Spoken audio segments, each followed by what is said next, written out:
जय हिंद मेरे प्यारे बच्चों। तो देखिए दोस्तों, इस क्लास में आपको कक्षा 12 में जो फिजिक्स का टॉपिक है कौन सा, विद्युत फ्लक्स, तो उसके बारे में थोड़ा सा उसकी परिभाषा जानेंगे और चित्र भी देखेंगे कि विद्युत फ्लक्स होता क्या है। तो आइए जानते हैं, फटाफट जान लेते हैं क्योंकि ज्यादा टाइम नहीं है हमारे पास, 2-4 मिनट में जान लेते हैं इसको। तो देखिए विद्युत फ्लक्स की परिभाषा क्या होती है बच्चों।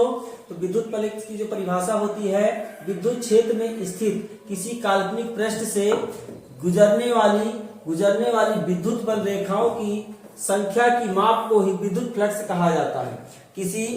कहां से, विद्युत क्षेत्र में स्थित किसी काल्पनिक पृष्ठ से गुजरने वाली विद्युत बल रेखाओं की संख्या की माप को क्या कहा जाता है, विद्युत फ्लक्स कहा जाता है। जिसे क्या है से डिनोट करते हैं, फाई ई से डिनोट करते हैं। इसका फार्मूला होता है फाई ई बराबर होता है EDA, E vector into D A vector, ऐसे होता है। जब वेक्टर हटाएंगे तो फाई ई बराबर होता है ई इंटू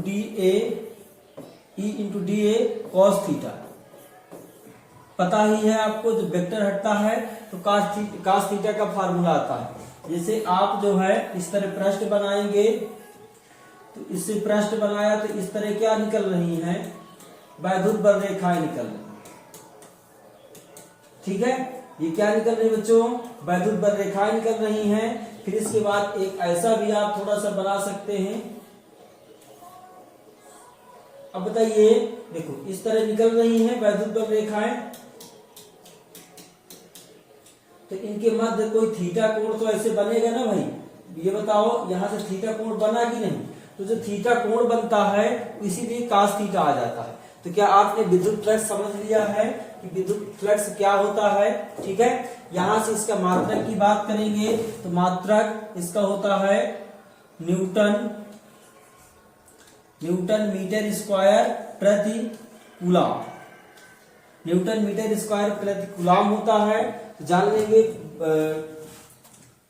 विद्युत फ्लक्स का मात्रक क्या होता है, न्यूटन मीटर स्क्वायर प्रति कूलम होता है। थोड़ा सा जानते हैं और इसके बारे में कि आवेश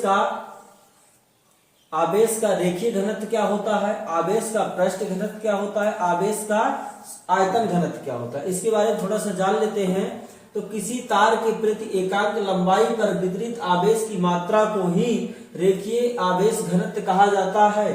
जैसे कोई तार है, ठीक है, कोई तार है तो इसकी जो लंबाई है, तो इसकी लंबाई पर वितरित जो प्लस की आवेश है माइनस की वो आवेश है, तो इसी की मात्रा को ही क्या कहा जाता है, रेखीय आवेश घनत्व कहा जाता है। इसे लेम्डा से प्रदर्शित करते हैं और लेम्डा बराबर होता है Q अपॉन L।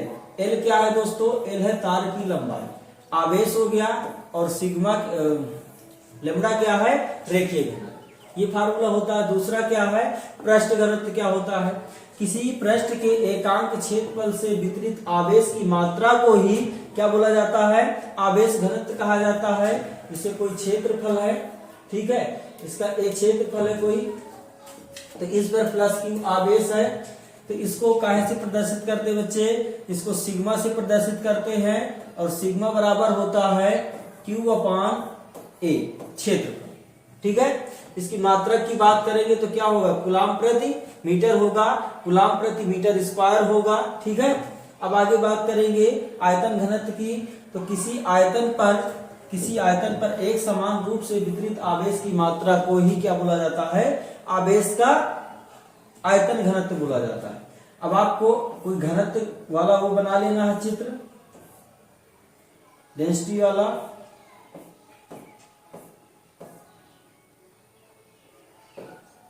चलिए हमने बना दिया एक। तो अब इसका जो घनत्व होगा, जो डिब्बा है इसका जो घनत्व हो जाएगा, तो मान लीजिए प्लस Q आवेश है, इस पर घनत्व क्या है B, तो ये हो जाता है बच्चे।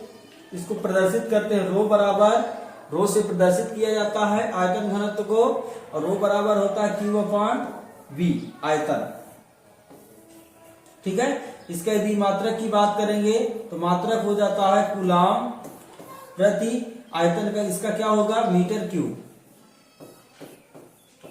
ठीक है। तो आपने जान लिया, थोड़े से टाइम में आपने काफी क्वेश्चन जान लिया, और एग्जाम के आगे से ये इंपॉर्टेंट है, तो इनको आपको ध्यान में रखना है और याद कर लेना है।